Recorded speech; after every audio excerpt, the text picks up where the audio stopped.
Hey, what's going on, everybody? My name is JB. Welcome to the All Things Mechanical YouTube channel. This is going to be part 2 in a series of videos that I'm making about this 1978 Ludwig drum set that I just got out of storage after being locked up for the better part of 17 years. It was out for a little while back in 2013 for about maybe 6 months. I think I played it maybe twice back then, but really it has not seen very much use at all in that whole time it's been in storage. But now that we have the space at our new house in Utah, I can finally dig this thing back out again, and we're going through it.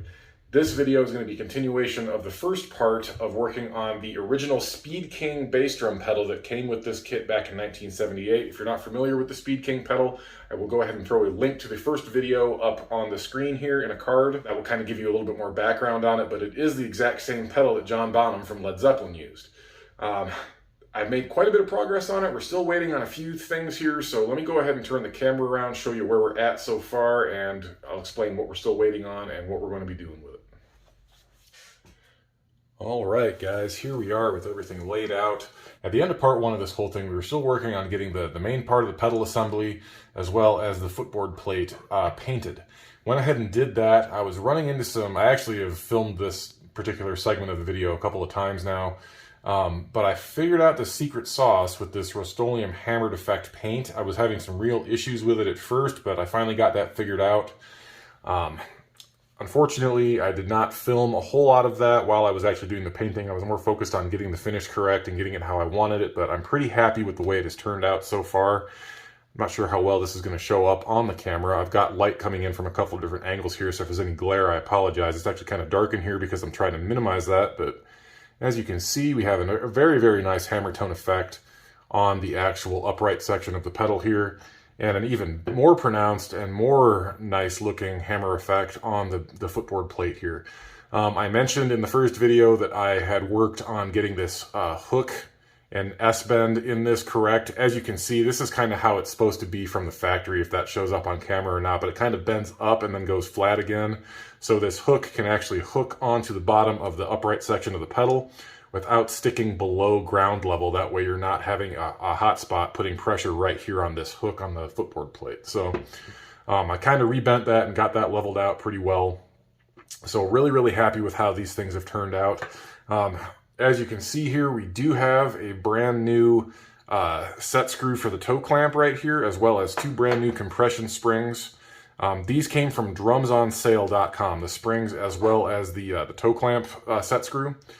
So drumsonsale.com is one of the only places that I found online that actually still has some of these new Ludwig parts for the older Speed King pedals. Now, Ludwig a couple years back did re-release the Speed King pedal, but they're not made here in the States. I do believe that they're made overseas, probably in Taiwan. Don't quote me on that, I don't know for sure, but they're made differently at this point. So the parts for the older pedals and newer pedals are not interchangeable, unfortunately. So as you can see here, we got all the small parts laid out, got the adjustment screws for the springs all cleaned up here. Those look great. Got the bearings. They have not been repacked yet. Obviously, they're still dry, but those were soaked in naphtha and cleaned out really, really well. Got all the garbage out of them. They spin just fine. I'm going to go ahead and repack those. Like I mentioned at the end of the last video, I'm going to use AMSOIL grease on these because it's synthetic-based grease. We have the pin and the collars that I mentioned in the last video sitting here. And we also have the other parts that I was working on sitting here. Now, if you remember in the end of part 1, we had a lot of finish coming off of the end caps as well as the set screw for the beater. Those looked terrible. As far as these go, these little end caps, all I did, I started with 220 grit and worked all the way up to 1000 grit. And I do believe that these were nickel plated at first because I could kind of see a difference in the coating as I was sanding it down. But all I did was sand these down really, really fine with 1000 grit and then take it to my buffing wheel, and they just came out absolutely beautiful. I'm not going to bother trying to plate these or anything. They look great just how they are. What I'm going to do, though, is take some Flitz metal polish and just do a final pass with just a little bit of Flitz. And Flitz is great. I use it on just about everything that has to do with metal polishing, just because it has some corrosion inhibitors and some like anti-smudge stuff that they put in the polish. So once you clean off the polish, it kind of leaves a protective layer over whatever you're cleaning with it, which I think is going to be perfect for those. I did straighten, polish, and plate this set screw for the beater. So as you can see, like this compared to one of the end caps. I'm not sure how well that's going to show up on camera, but nickel plating has kind of a darker goldish hue to it compared to just regular polished metal or chrome. So there's a little bit of a hue difference there, but I'm more worried about corrosion and wear resistance and everything, so I'm fine with that. We have, and the rest of these parts I did nickel plate. So we got the cams sitting here. Those have been nickel plated, as well as the plunger assemblies that go down there below the springs. Now, I mentioned before that the little rods that were sticking out of here were bent, and they were. So I elected to not use those. Now I have the old parts sitting here,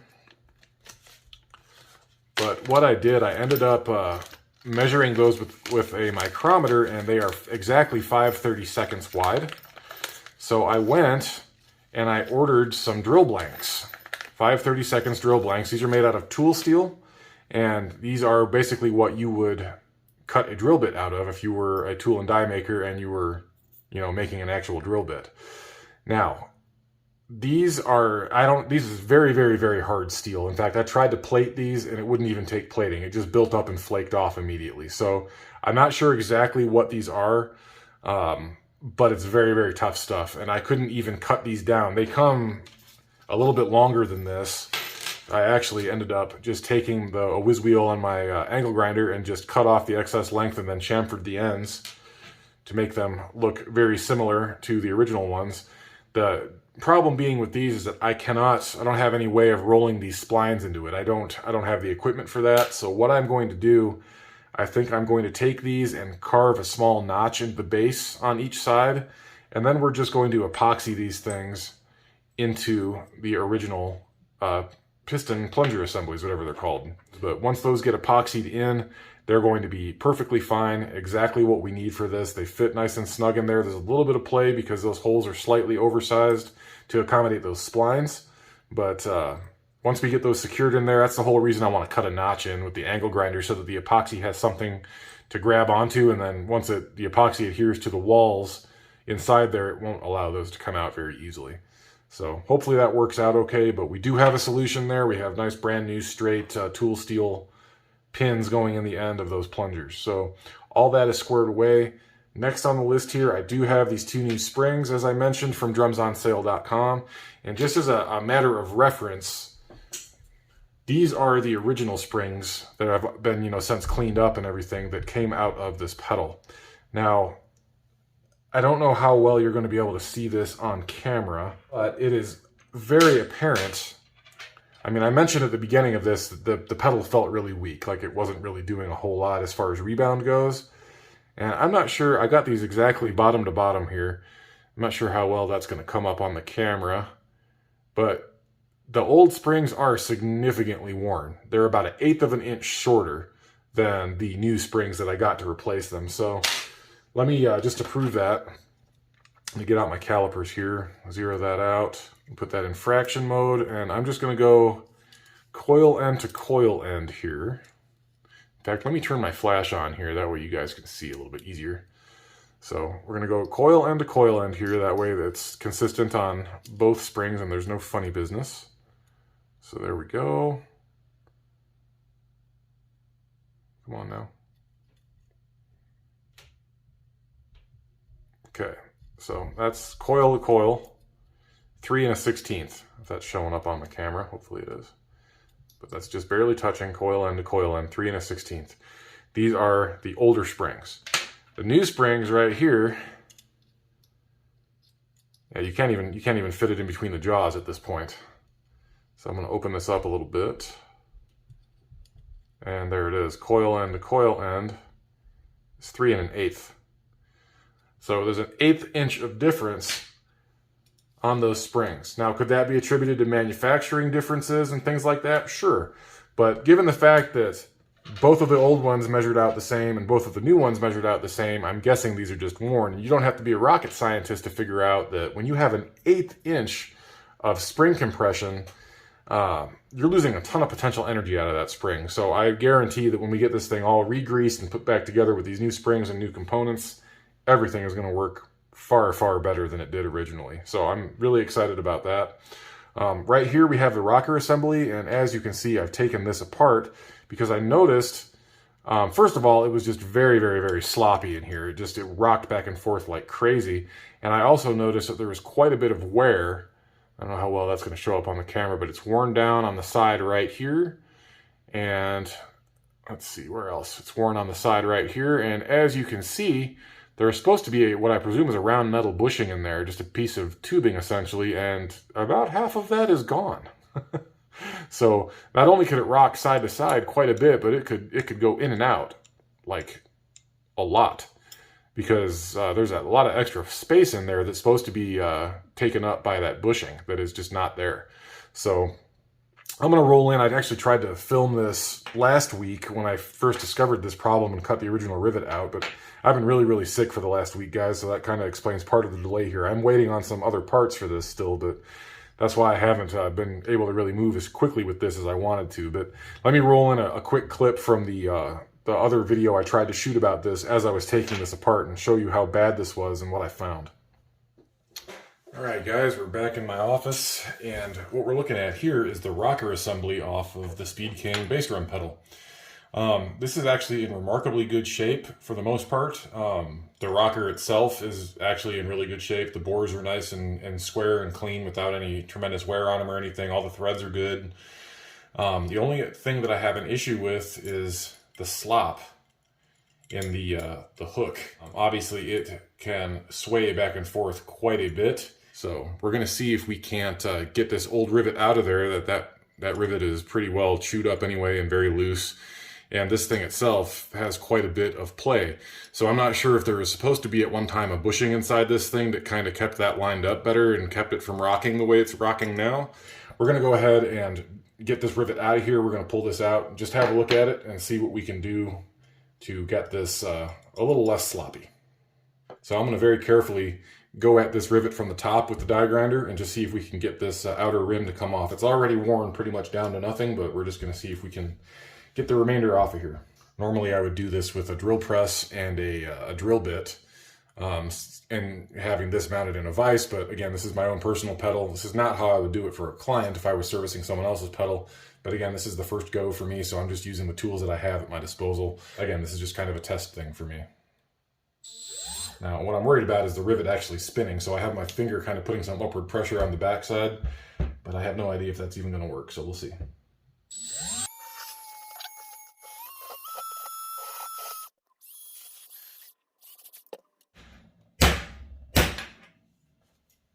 There we go.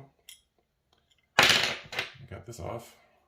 This was a solid round piece at one time, and it has just worn through. Looks like it's worn through right here and allowed that to kind of hog itself out over time. That clearly is not going to work because it's wearing into the top surface here, opposite of where it's been rocking. It's hitting on the same edge and wearing into the actual loop here. So that's not good. We'll just have to see what we can do. Pretty significant wear. So yeah, that's obviously not a good situation. So I ended up just, like you probably saw in the video, I ground that old rivet out of there, and I actually went and found the exact same 18/8 stainless steel tube rivets that Ludwig originally used on this pedal. They're identical, and I had to buy 100 rivets because you can't just buy them one at a time, unfortunately, so I had to buy them in bulk. So that was only about 10 bucks, but I also bought the appropriate rivet setting tool from Hansen Rivet. This was about $35 by itself. So, you know, I take my restoration work seriously, guys. If we're going to do this, we're going to do it the right way and make sure we can reassemble everything as close to factory as possible, with the exception of this this pin down here for the footboard.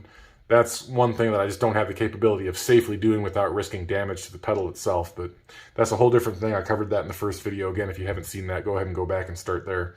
But this will allow us to hammer this rivet in place, and it will spread out and then roll over the end of this rivet so it holds it nice and tightly in place.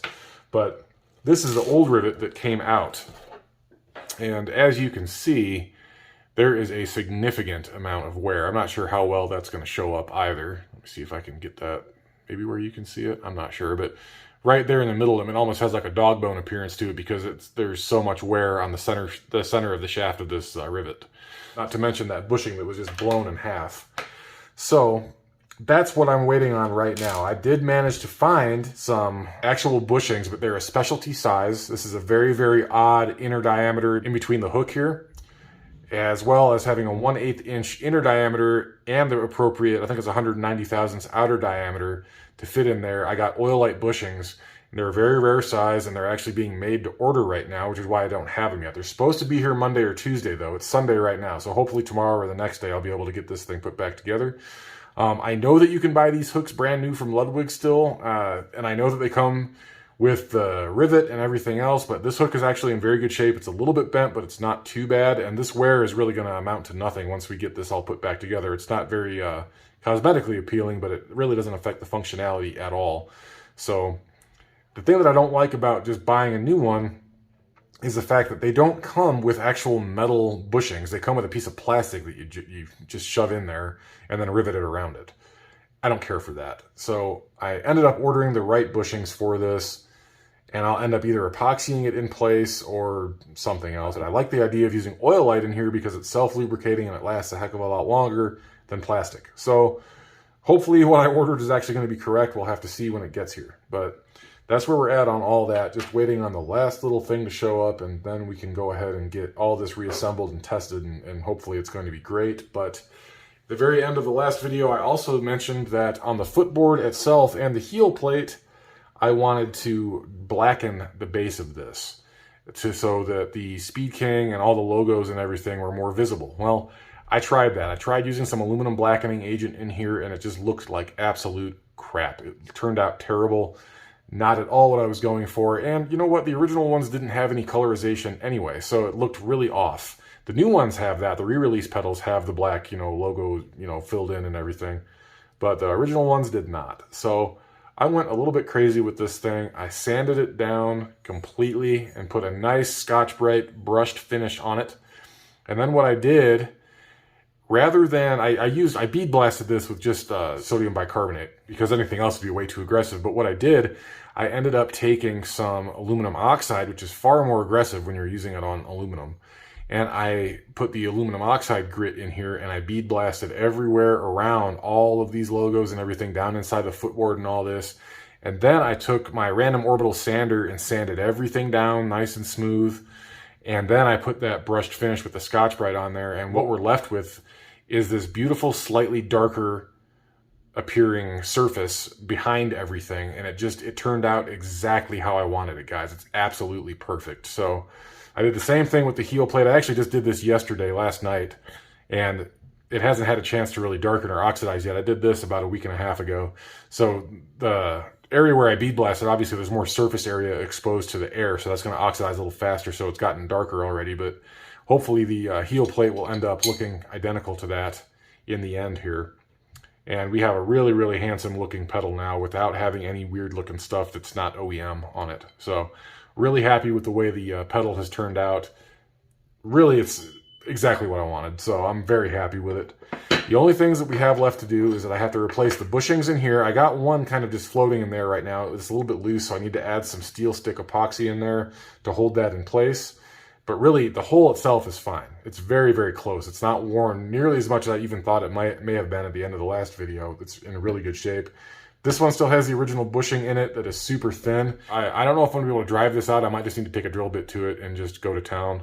I want to be really careful with this. I don't want to egg that hole out at all, but I've tried to... These marks were existing. Someone else tried to replace this once already, I think, and probably didn't do a very good job. But I've tried to tap this out a little bit. I don't want to fracture this aluminum right here. I'm going to be super careful with that, so I got to find a way to support that and try to drive that bushing out a little bit better. But I'll deal with that here, probably off camera, and just get it done. But other than that, we're really, really close. I need to just wait on the last order of bushings that are coming in, and then maybe try to clean up the beater a little bit, maybe clean up some of this felt and try to get some of the darker crap off of it.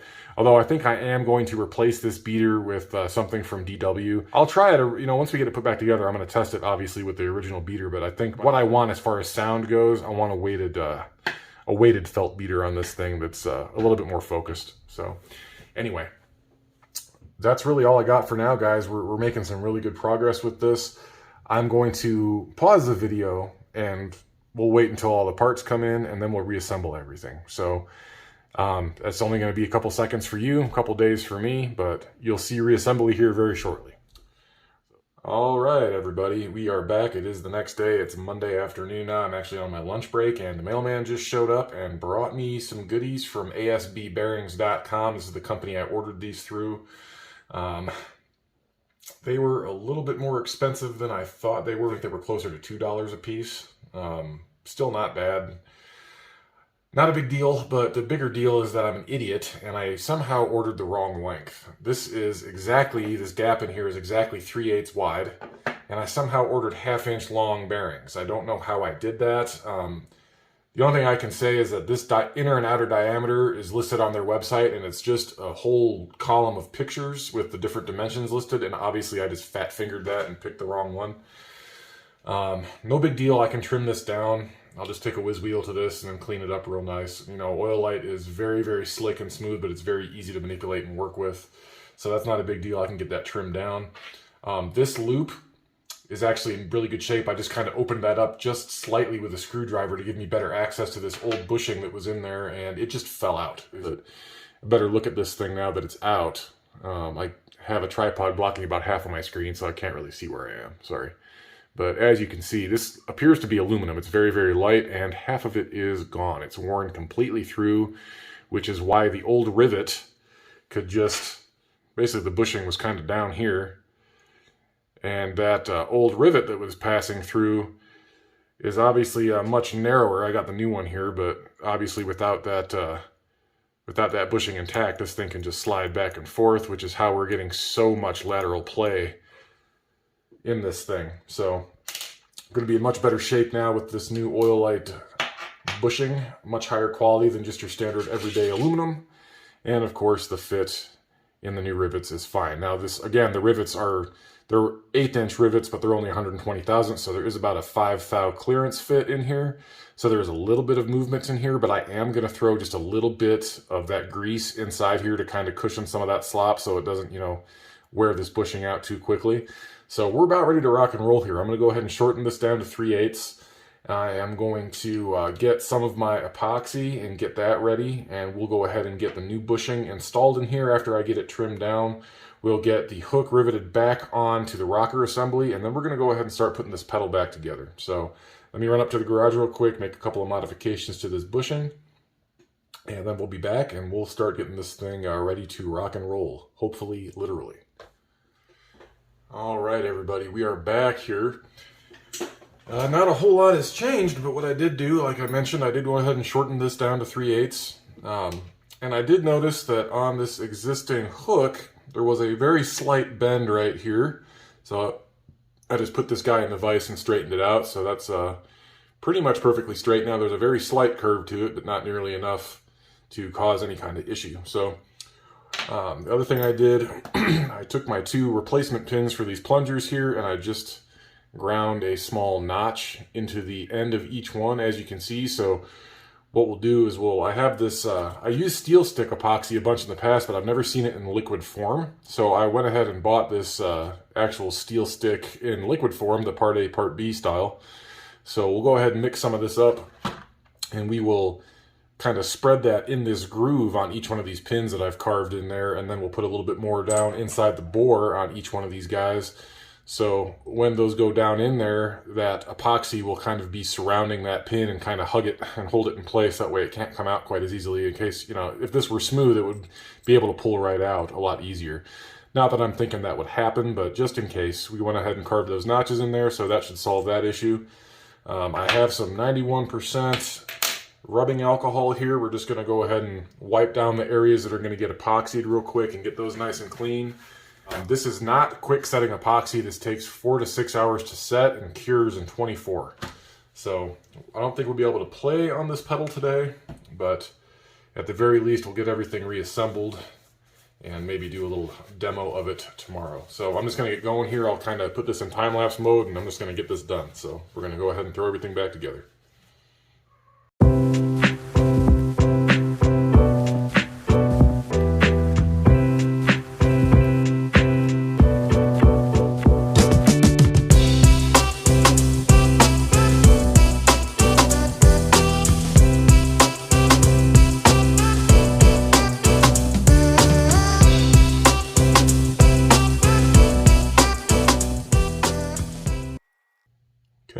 2 down. Now on this, I am not going to go crazy with the epoxy. I'm just going to put a tiny little dollop right in the center of this where it's going to mount, just to take up a little bit of space and make sure we have a good adherence to the hook itself. So I'm just going to put a tiny little bit of epoxy right in the center of this guy in the bottom. Easier said than done with a stick like this. Let's see if we can just get some on the very end of this.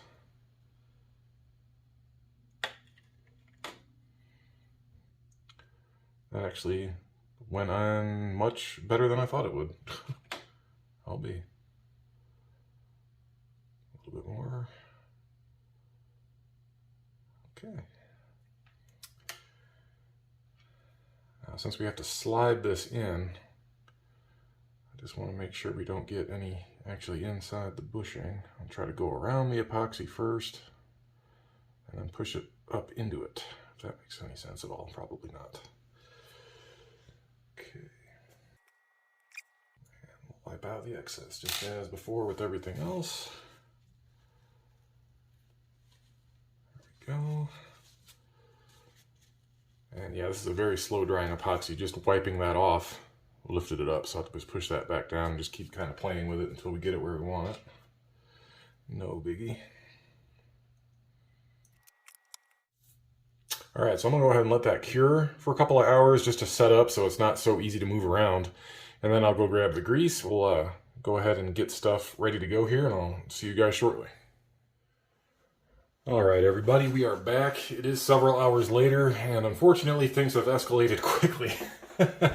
I kind of test fit some stuff and put a few things together, and ended up damaging a couple of things and having to redo some work. I take it back. I didn't damage a couple of things. I only damaged one thing, really.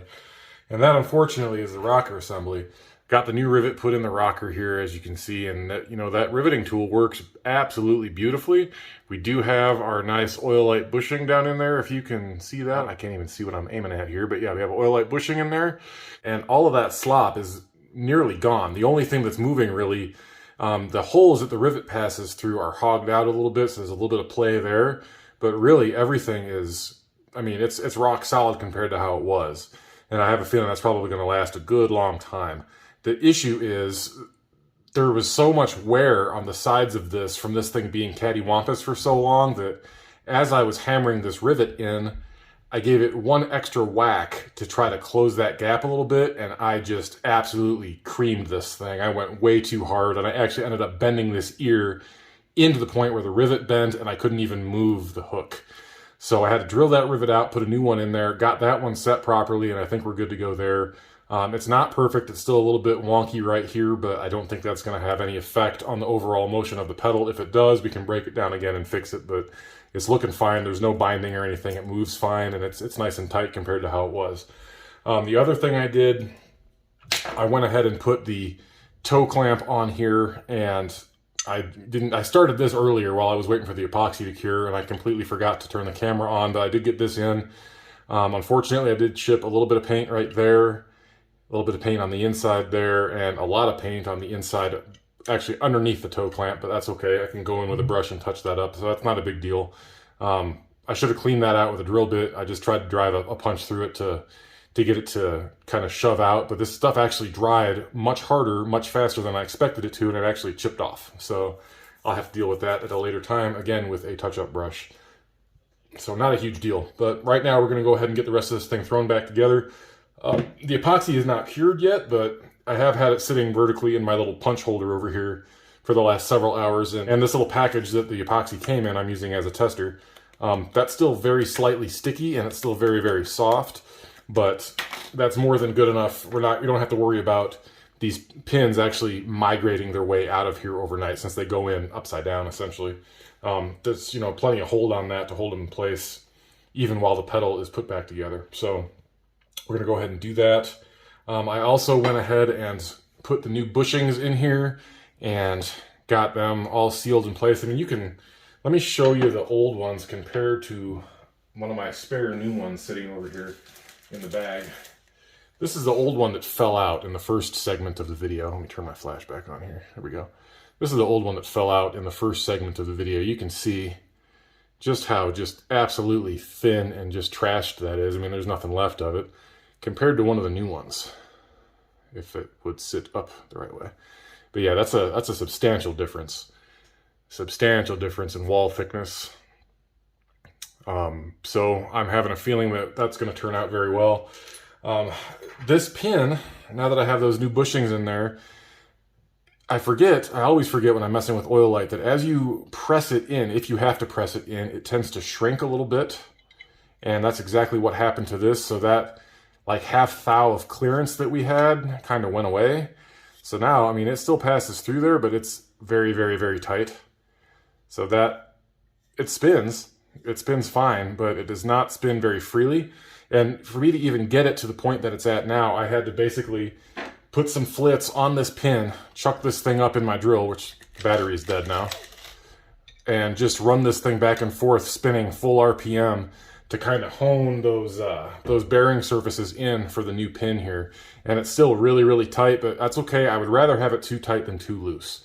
So that's okay. It still turns, but you know, again, I don't think we're going to have any issues with this thing squeaking or you know, having any kind of issue with play or anything like that anytime soon.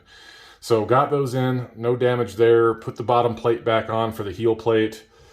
And now I think we're ready to just throw this thing back together. So we're going to start with the footboard and the base plate here. And we'll go ahead and throw this back together with all of the requisite pieces. So what I'm going to do here now, guys, until I get to a point where I need to explain something, I'm just going to put this into fast forward mode and do a little time lapse. I mean, how this thing comes apart is exactly how it goes back together. It's very simple. And I already showed you guys in the first video how this setup's going to work with this pin and the collars on the end. So I'm just going to throw that part back together and then we'll go from there. So we'll go ahead and just start throwing it together.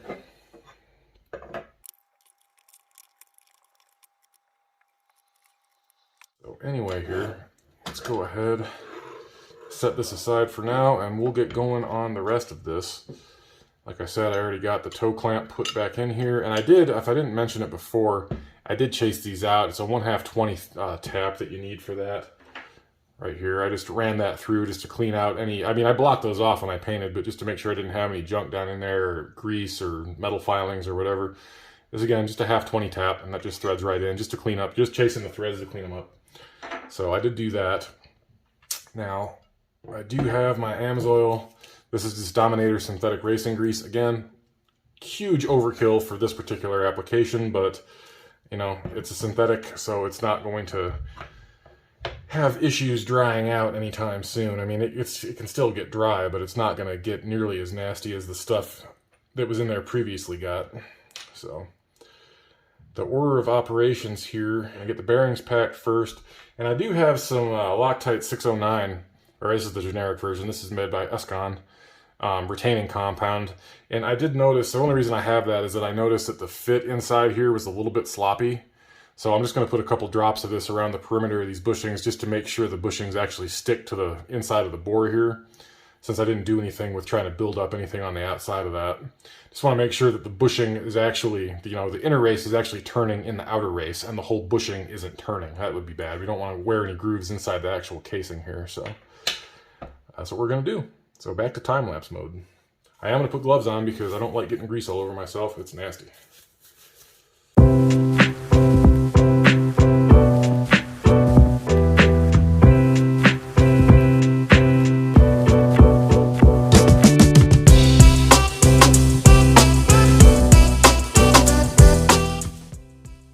No matter how careful you are, you're still going to get grease all over yourself.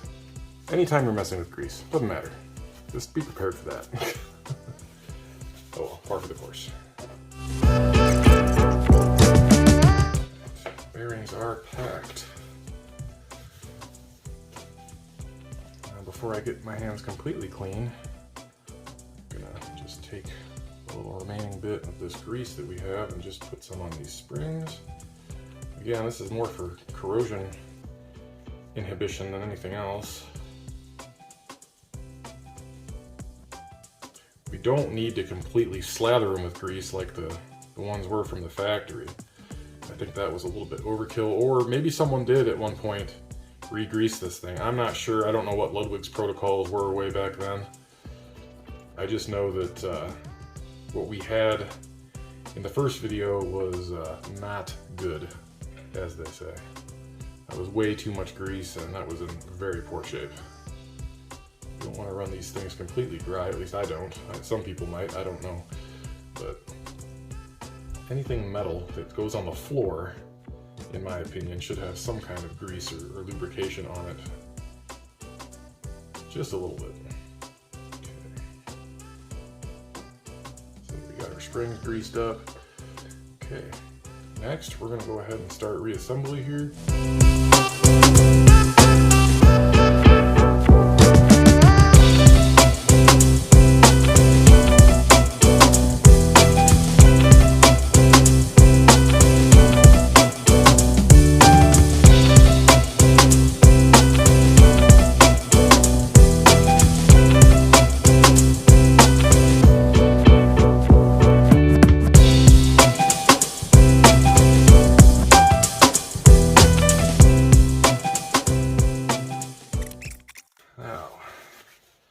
Next stop here are going to be our pistons.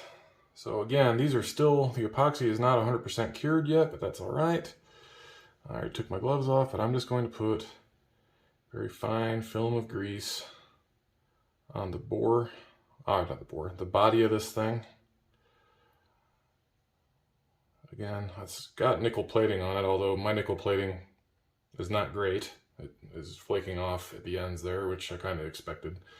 Odd-shaped parts in a homebrew electrolysis tank or electroplating tank don't typically do that great, but that's all right. It's the thought that counts, I guess. But I do believe that these go with the flats facing inward, so that's how we're going to do this. There it is. Just took a little finagling. Ooh, stay there. All right, so that's up there where it should be, I think. We'll go ahead and put one of our brand new springs in.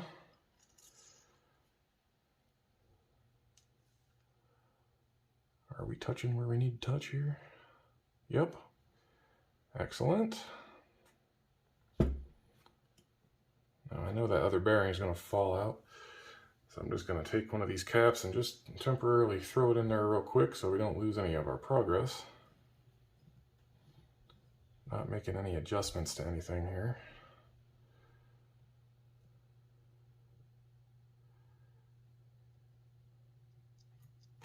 It's moving, it's alive, it's rebounding. I don't even have any spring tension on it. Holy crap, that's great. I'm excited, guys, we're almost there. I'm just going to tighten this end cap until it's flush. That's all we want. I don't want to go crazy with it until we can actually set it up properly. So anyway, all right, so that side's done. Now we'll do the, see that bearing started walking its way back out again. Okay. One more time.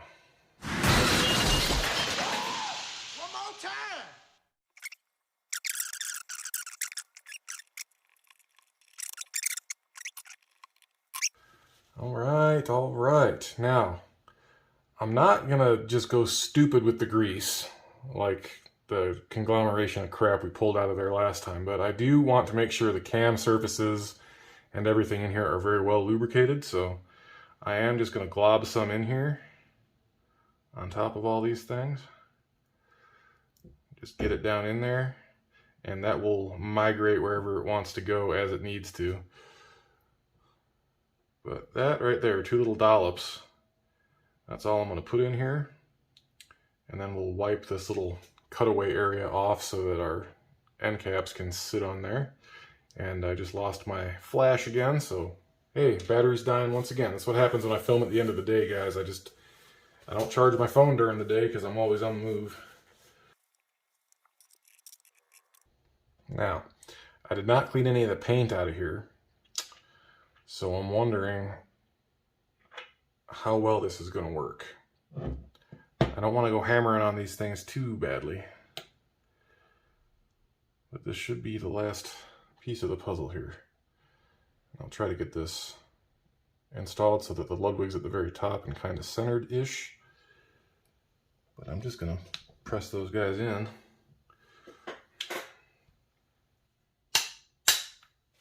Looky there. Just a couple of love taps, and that looks beautiful. All right, other side.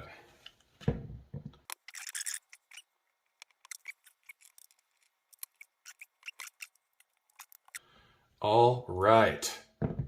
Check that out, guys. Man, we're doing good. Okay, let's get this stuff out of here. Let's slap the pedal board back on and just give her a gander here. I guess we can put our wing nut back in now that we've got that all done. Put our beater back on. I didn't do anything with the beater yet, obviously, but that is okay. Okay, she's locked in.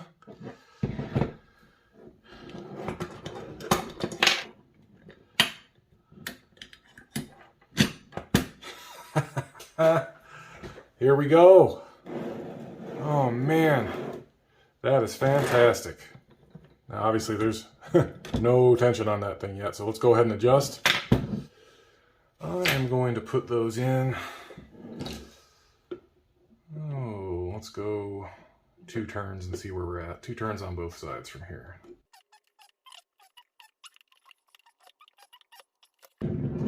How about them apples? Oh yeah. Wow. That is really smooth. Fantastic. Absolutely fantastic. Everything seems to be working. All right. Well, I'm not going to play with it tonight. I really wanted to, but I'm going to wait for this epoxy to cure. I'm actually going to invert this pedal just to make sure the epoxy doesn't let go overnight and, you know, let those pins fall down. And then we're going to hook this thing back up to the bass drum for the first time and check it out. Let's see how it goes.